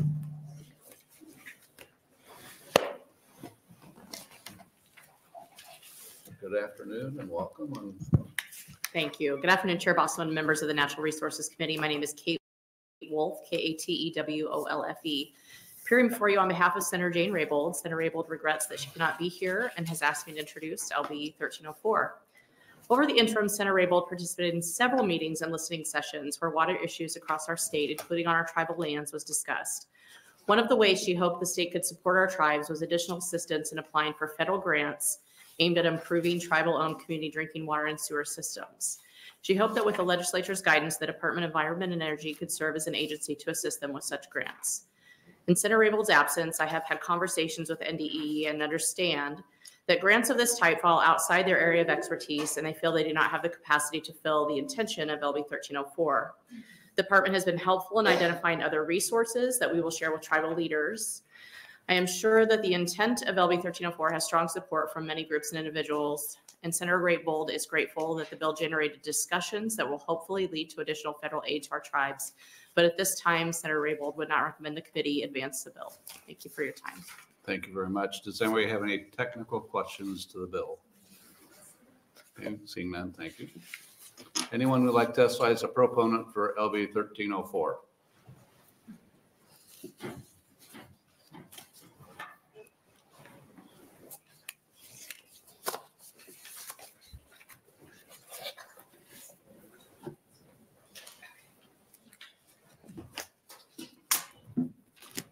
Good afternoon and welcome.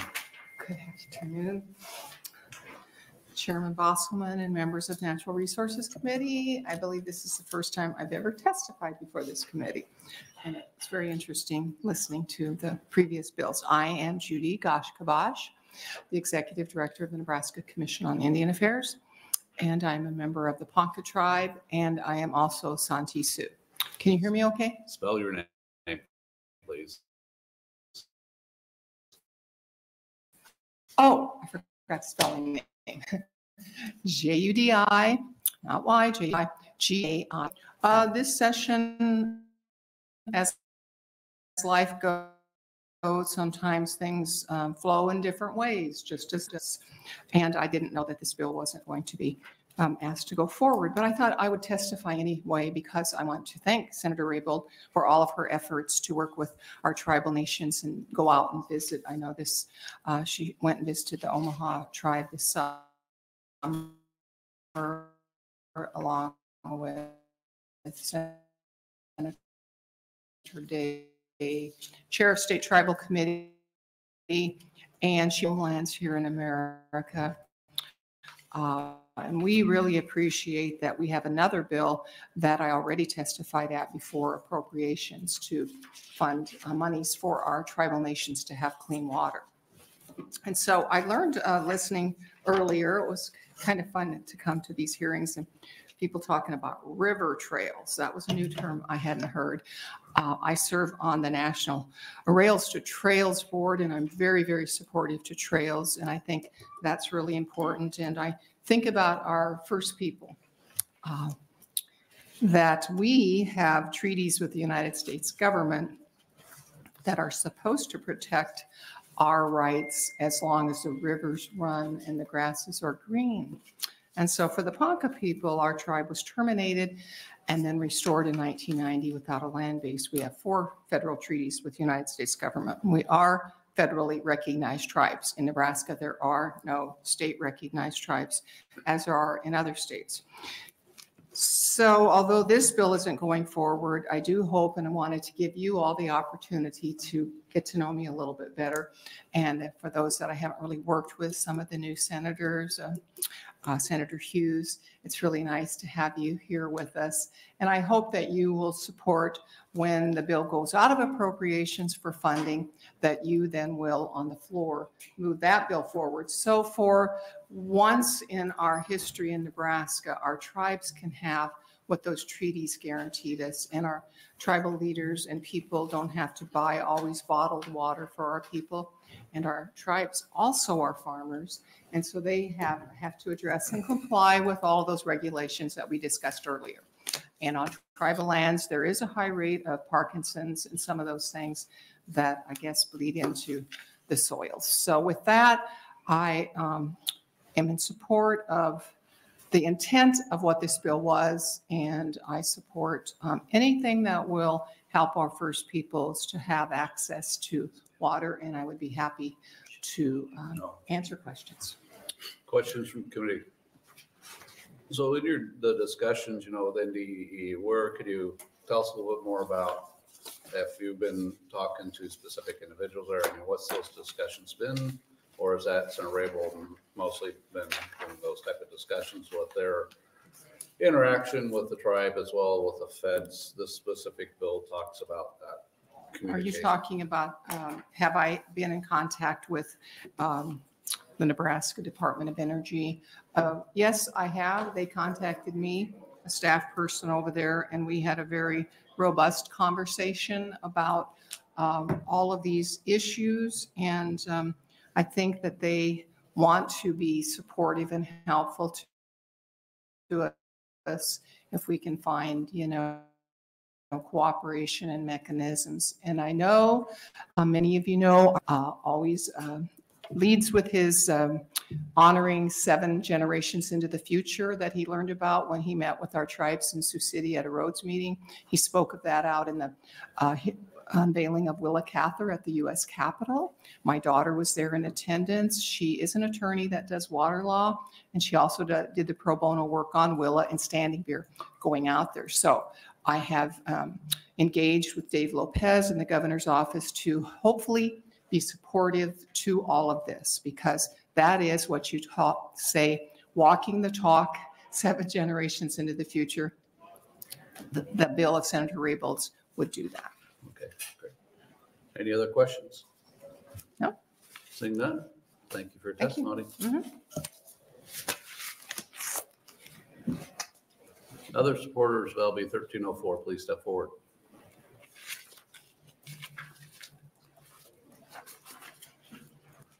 Anyone like to testify in opposition to LB 1304? Anyone like to testify in the neutral capacity for LB 1304? Seeing none, there were 6 proponent comments that were received online. If there's no other questions from committee, technical or otherwise, for seeing none, that will close the hearing on LB 1304, and then we'll open the hearing on LB 1383.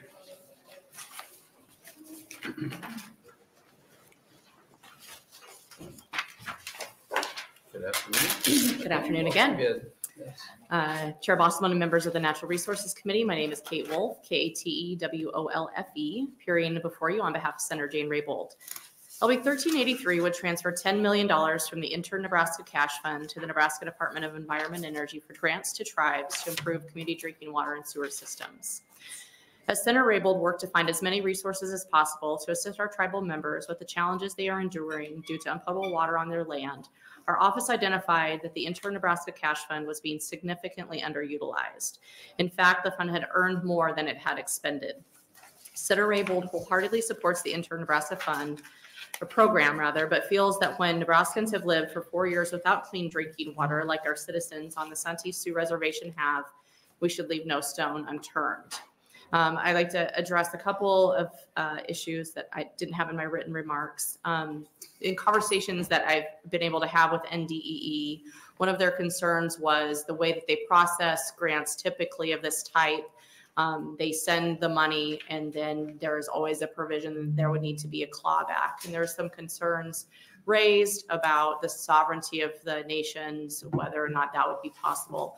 What I would recommend to the committee, if the bill should move forward, would be an amendment allowing NDEE to promulgate rules and regulations regarding the facilitation of those grants.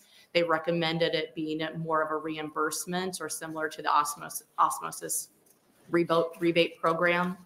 And so they already have a model of a way that they could do that. And I think that that would be very workable. Additionally, in the fiscal note, the Department of Economic Development did mention, and we have just learned this, even though we had another bill that dealt with the same cash fund, that 19 million of the original 20 million that was in that fund is under contract. And so we would recommend or ask the committee that if this bill were to be advanced, amending the amount to 2 million that is not under contract, that would be equal to what the fund has earned to that point. And while that is significantly lower than the 10 million that we know that would make a tremendous difference in addressing the water issues that affecting our tribal residents, it is still additional monies that they would be able to leverage to get additional grants and federal dollars. So thank you for your time and consideration. I'd be happy to answer any technical questions. Anyone have any questions? Okay. Thank you very much. Proponents for LB 1383, please step forward.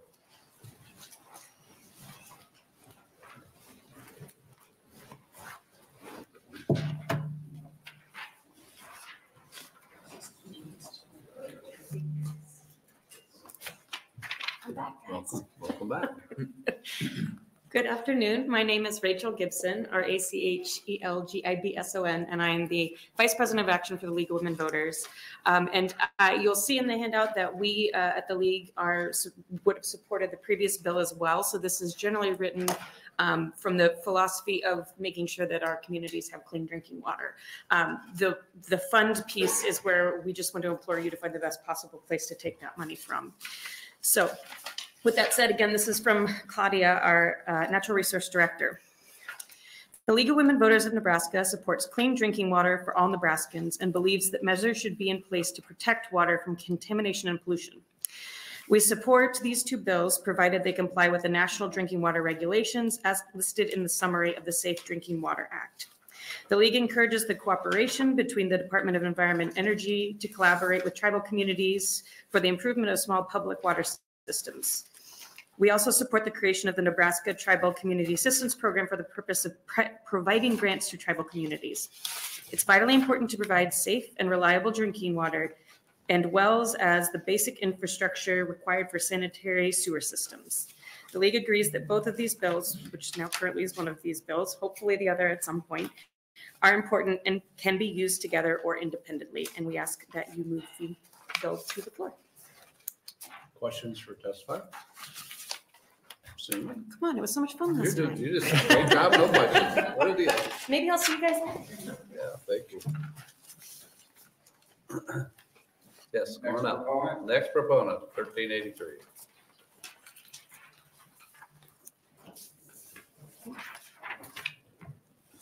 Welcome back. Thank you, sir. Thank you, Chairman Bosselman. Jess Lammers, JESSLAMMERS. I would lend my voice in support of, well, I just handed the legislative bill away, of this legislative bill in regards to clean drinking water for Native American communities or reservations. My children are Native American, and I believe that clean drinking water is a right. We are a first world country, and there's no reason that anyone in America should turn on a tap and have to be concerned that that water is consumable. We are not a third world country. This is not, this is a no-brainer. It's not an option. It's not something we can consider anymore. We have to make sure drinking water, potable water that does not have nitrates, does not have contaminants, is available to all socioeconomic levels of our society. And traditionally, Jews and Native Americans have been raped the hardest since the beginning of counted time. I mean, we do measure time by the death of a Jew, right? AD, BC. I'm glad someone got the joke. I would, that would conclude my comments, and I would yield my time back to committee and accept any questions or comments. Thank you very much. Any questions from committee members? Thank you for your time. Thank you. Other proponents for 1383, please step forward.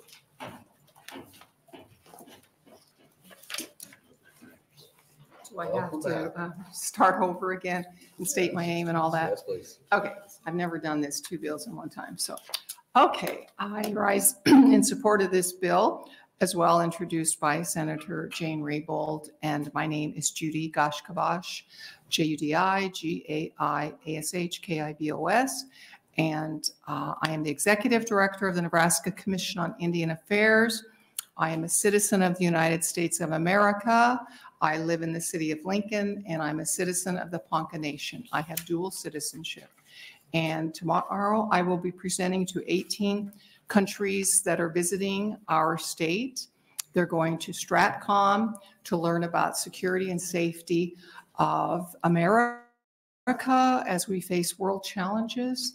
And their other interest was Indigenous people and meeting Indigenous tribes and how we treat our First Peoples.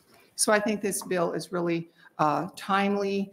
And as the previous testifier stated, and I concur and commend him for everything that he said in support of this bill by Senator Raybould, that I would like to speak to tomorrow. I would hope to say that I have testified before Natural Resources Committee, and our legislature is going to right a wrong, and they're going to do something good for our people, the First Peoples, who are dual citizens that live in all of your districts, off reservation as well as on. More people live off than on. So I think every one of you probably has Native people living in your districts. But I'd like to specifically speak to, you asked me in the previous hearing if I'd heard from any but staff over there. I really didn't want to go too much into it, but since Kate Wolf did speak a little bit about the language of how the funds would be administered, I would like to state that I totally support language being put in there.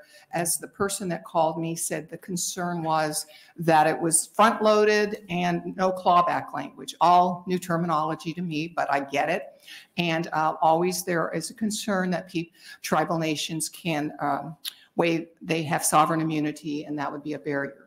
So you would put the language in there that would protect the state from liability, and the $2 million would be granted, just similarly to the $5 million that you awarded 2 years ago for a movie for Standing Bear. That's being dealt with at DED, and that is specifically that way. It's invoices, then you get reimbursed. So it's not as though that there is no recourse or responsibilities. And I think that's being good stewards of your money, and for our tribal nations to comply with that to get grants. So with that, I would conclude and hope that this bill could move out of committee and we could celebrate water is life. Water is so important for all of us, for farmers, for drinking, and everything that you've heard today. Thank you for testimony. Sarah Jacobson. Thank you, Chairman Bostelman. I guess I have a question. What are the revenue sources that the Ponca Nation would have today? How do they derive their revenue or their income today? okay, tribes receive money from, based on treaties from the Indian Health Service for health matters and from the Bureau of Indian Affairs for education. They also have, just like the state of Nebraska has people that have private businesses, et cetera. And for the Ponca, I will just speak to what your question was. Since we were restored in 1990, finally the Ponca tribe, they sought to have Indian gaming. And that was in Iowa. And the state of Nebraska and Iowa opposed it in the 8th Circuit at least twice. And the Ponca tribe succeeded finally as a restored tribe and with federal language that Morgan's nonprofit has to diversify that economy.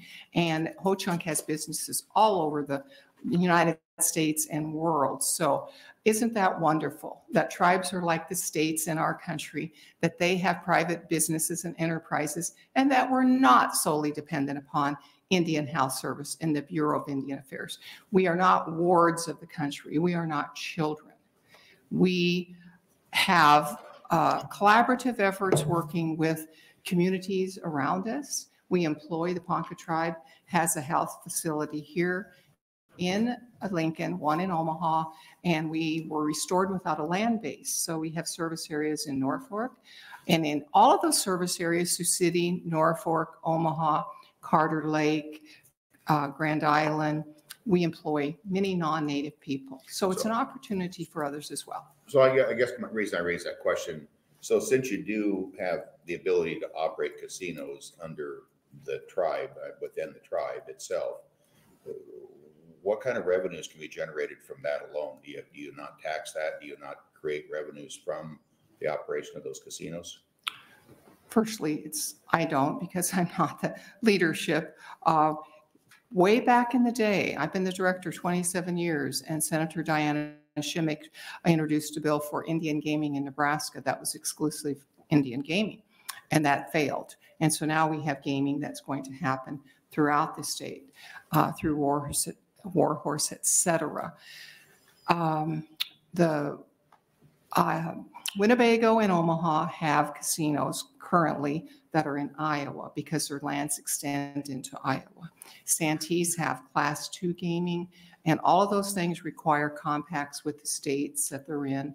And they have gasoline, they have cigarettes, and they generate monies. And the taxing structure, that's based on a variety of different things. You know, as an individual living on the reservation, you are held to different taxes than the tribe itself. And off reservation, you wouldn't have tax exemption if you were on reservation. I don't live on a reservation, so wherever I go, here shopping, whatever, I pay taxes. I pay state taxes, federal taxes. Well, and what I'm trying to get at is really what are the revenue sources to the tribe, and the fact that we've talked a lot about nitrates being a statewide problem. And so why focus just on the reservation? Why is that a higher priority than other rural areas in Nebraska that are also dealing with high nitrates? Is there, if there's an income source to pay it yourselves, then it would seem to would start there, because we've got a lot of areas that need help. So I'm just trying to figure out what makes that need greater on the reservation than other rural areas of Nebraska. I would say partly to answer your question is, as you've heard in testimony, maybe not today, but throughout the history of this legislature, most of tribal people, even at Ho-Chunk, with all that's gone on there, half of the people are unemployed. They live in poverty. So I don't know about all of the rural communities in the state of Nebraska, if they're in rural communities, are in poverty. But I do think, for example, the women's prison in our state, they don't have clean water. I'm all for everybody having access to clean water, but our tribes were put on certain locations for specific reasons, and it was not to our advantage. And farmers, my grandfather was born in 1878. He had an allotment up along the Niobrara River, upriver from Standing Bear. We no longer have those farms because of a lot of things that happened in our checkered history here in Nebraska. Well, So I appreciate the answer, and I'm trying to understand that. I'm not being critical. I'm just trying. I will truly admit I'm uninformed in this area. Sure, And so I I'm just understand. trying to get the answers, but I think you've answered my question, and thank you. Okay, thank you, Senator Jacobson. I appreciate your question. Sir Cavanaugh. Thank you, Chairman. Thanks for being here. Mhm. I just have kind of a technical question. I thought in your last testimony, you said there were no state recognized tribes. Is that That's right? correct. Okay. We are federally recognized tribes. So I'll give you an example. My counterpart in North Carolina, Greg Richardson, who is a director of the Indian Commission there, and he's been there for 25 years. They're under the DOA. They're not like I am or a non-code state agency. He has the Eastern Cherokee, which is a federally recognized tribe, but he has four that are state recognized. Not has the Lost Pony tribe. So in our state, we have federally only, and all around surrounding us. South Dakota has mostly the Great Sioux Nation. Those are all federally recognized tribes. I believe Iowa has only federal. They have the Meskwaki, and then our tribes go over into Iowa. Likewise, Wyoming, it's federal. But there are tribes in the United States of America on the Eastern Shore. That's where, the first onslaught was. And so a lot of those people didn't even get to have treaties. They were pretty much wiped out.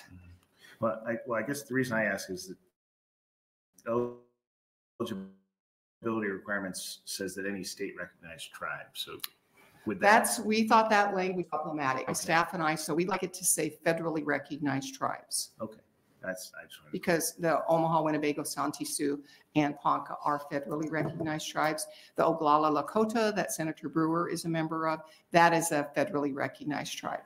So people that live in our state, there could be some people that are from a tribe that's state recognized that live in the state of Nebraska. I'm not saying that's not a possibility, but my son-in-law is Navajo. He is a member of a federally recognized tribe, one of the largest in the United States. And it's very complicated. I know it is. Indian law is so not taught in law schools anywhere in the United States. My daughter went to Columbia Law School and she had one native law class. Luckily, she was mentored by a water expert, so she developed her water expertise to negotiate water settlements. And she did the Crow water settlement, which was over $400 million, and the Osage settlement, which wasn't water, but on rights for head rights. So it's a lot to learn, and every day I learn more about our government, state government, and so I have to also learn about my own tribal government because it's not taught in schools, as you know. None of this, we were pretty invisible, so that's what we're trying to do. And in my life's work here, I have hoped to honor and respect everyone and raise visibility for our first people so that we're not at such a high rate of being murdered and missing, that our children don't have to be adopted out per the Indian Child Welfare Act, which followed the Indian boarding schools. My mother went to the Genoa Indian boarding school. Kill the man, kill the Indian, save the man.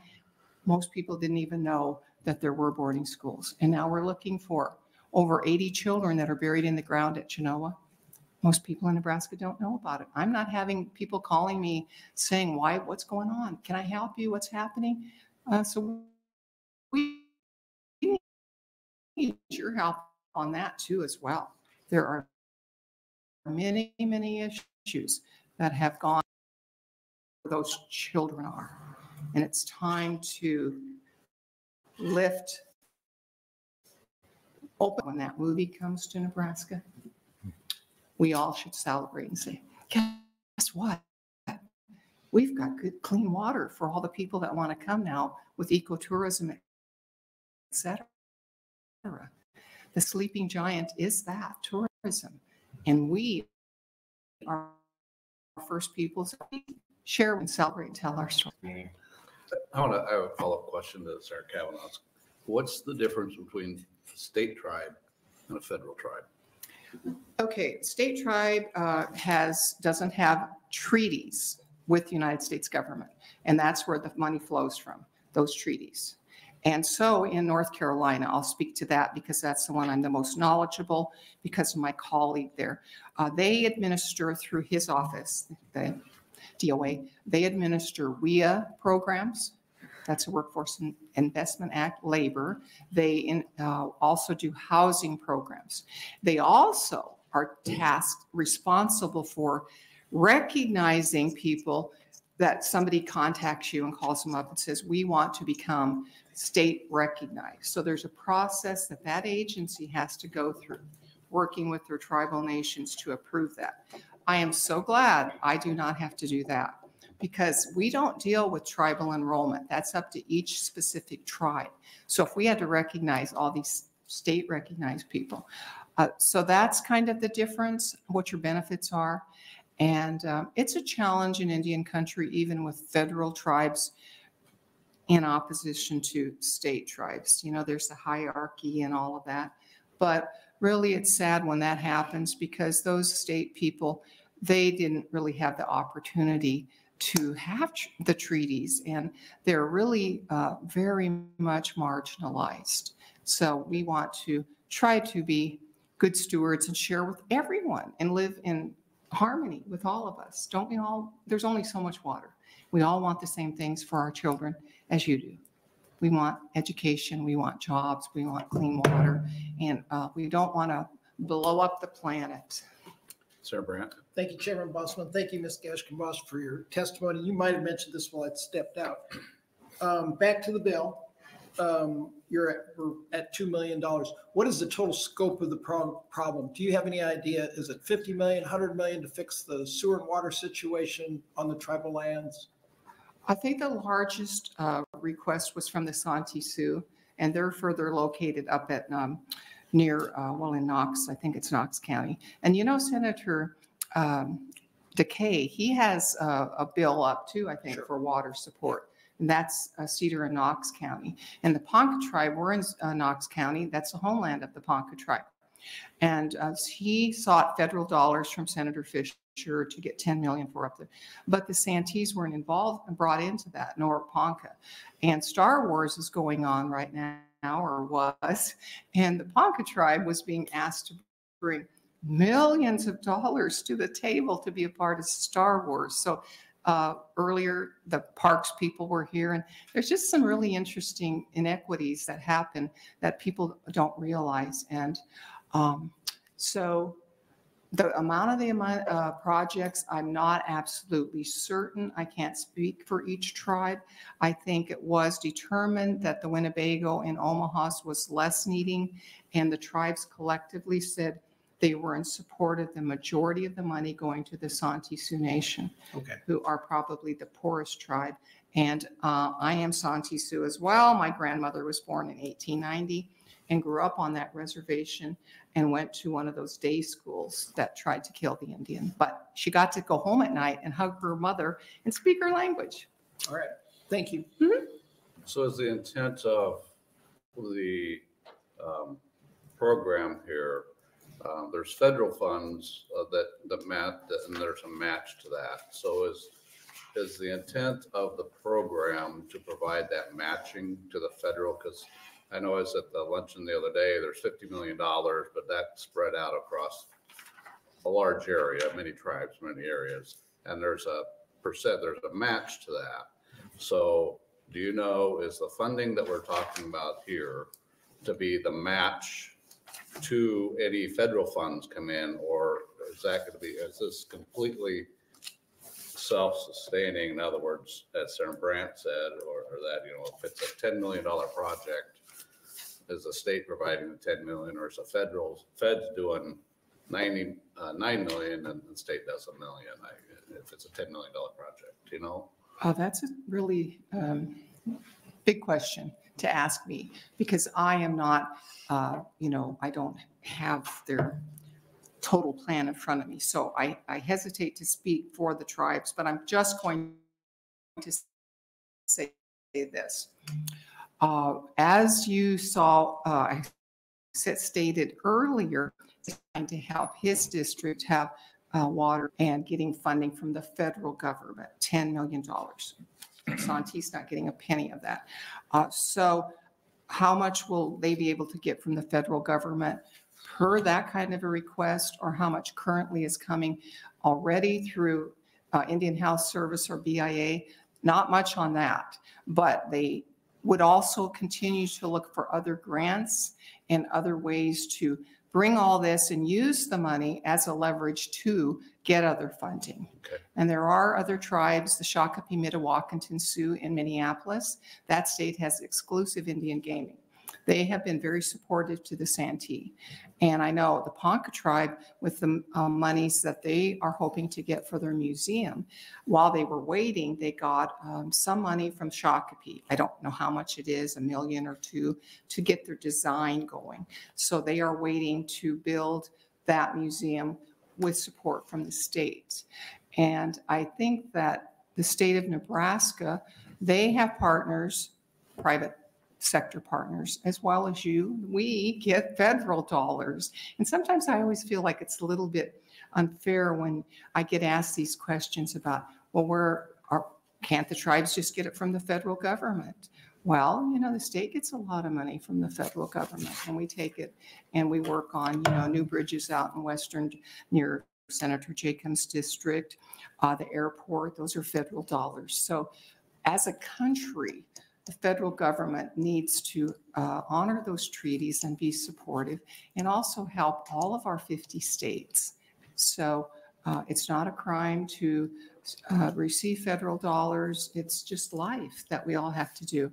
And wherever the tribes can find money and use some of what your money, and it shows that you care and you're invested in those tribes, that will help them to have sustainability. And I would hope that we could keep getting more federal or state funds for this granting purpose. I hope that doesn't end at the 2 million, but I'm not sure. Okay. So I don't know if I answered that. That was a hard question, Senator. That's fine. It's just, I know there's federal funds out there and state funds out there. And sometimes you can leverage your state funds by bringing in the federal funds, and it helps you out. And that's kind of the catalyst of my question. And maybe Kate, we can talk about this more as well. Okay. On the bill. So okay. That is great. I have another hearing in judiciary on the Indian Child Welfare Act, which came after the boarding schools in 1978 to stop the children being stolen out of our families. Over 100,000 children were taken out of homes and put in different places, like in Omaha, and to be adopted out in non-Indian homes. So we had that bill to protect our children, and we're working on something with Senator Blood that will clean up the language. So I have to go to judiciary and testify on that one. So I hope I've answered all of your many great challenging questions, and that you'll support this. Thank you. Thank you very much for being here today. Thank you for your testimony. Anyone else like to testify in support of 1383?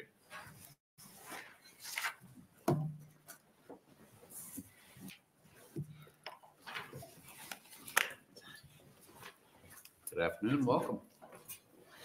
Good afternoon, Chairperson Bosselman and members of the Natural Resources Committee. My name is Sophie Holtz, SOPHIEHOLTZ, Senior Staff at the ACLU of Nebraska, here in support of LB 1383. LB 1383 would provide much needed resources to our tribal communities to improve their water supply.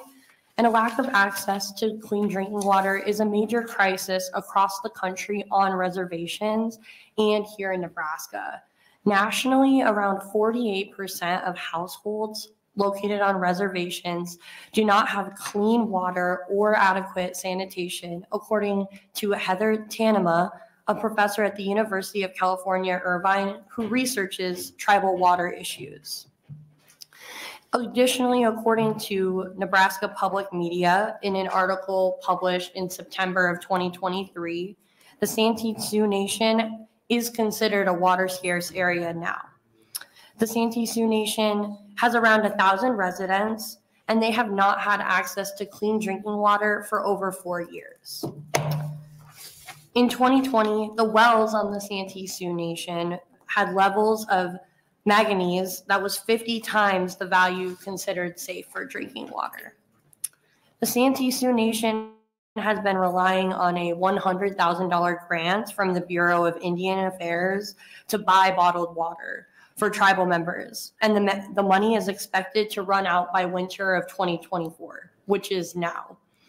Both the Santee Sioux Nation and the Omaha Tribe of Nebraska have water quality that does not currently meet EPA standards. In 2019, the EPA issued a do not drink order for the Santee Sioux. A bill that would provide up to $6 million to the Santee Sioux tribe was introduced in the Nebraska Legislature in 2022, but it was indefinitely postponed. During the same 2022 session, however, a bill passed that allocated $20 million to build a new water treatment facility near a Nebraska lake due to increased recreational housing there. Our tribal communities are in need of this funding in order to build access to clean water, and our federal government is currently not doing enough. All Nebraskans deserve to have access to this basic need, and this bill would help make that a reality. We thank Senator Raybould for introducing LB 1383, and I urge the committee to move LB 1383 to general file. Thank you, and I'm happy to answer any questions from the committee. Thank you for testimony. Any questions from committee? Seeing none, thank you very much for being here. Thank you. Next proponent, 1383. Anyone else would like to testify in support of LB 1383? Seeing none, anyone would like to testify in opposition? Seeing none, anyone would like to testify in the neutral capacity? Seeing none, that will close our hearing on LB 1383. Thank you all for being here today. I do want to do an exec, so let's take a 5-10 minute break and we'll go to the bathroom, whatever, and we'll be back.